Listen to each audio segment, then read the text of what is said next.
ఓ రోజు దుర్యోధనుడు విహారానికి తన తమ్ముళ్లను వెంటబెట్టుకుని హిడింబవనానికి వెళ్తాడు.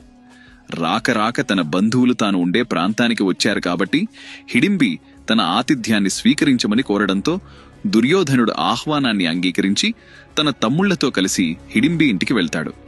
దుర్యోధనుడు భోజనానికి ముందు తన పరాక్రమం గురించి, తన తమ్ముళ్లు పరాక్రమం గురించి గొప్పగా చెబుతూ భీముడు తన కాలి గోటికి కూడా సరిపోడని అనడంతో హిడింబి దుర్యోధనుడు చెప్పిందంతా ఓపికగా విని మరుదుల్ని భోజనానికి పిలిచి తాను తయారు చేసిన బిందు పదార్థాలన్నింటినీ పళ్ళెంలో వడ్డించి పక్కనే ఓ గిన్నెలో నువ్వులు కూడా ఉంచింది.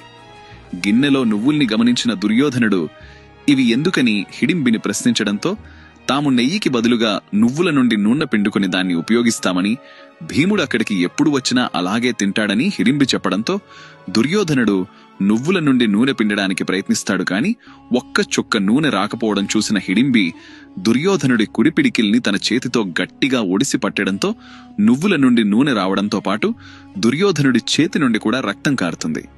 దాంతో దుర్యోధనుడు ముందు భీముడు గురించి హిడింబతో అన్న మాటలకు సిగ్గుపడి అక్కడి నుండి వెళ్లిపోతాడు.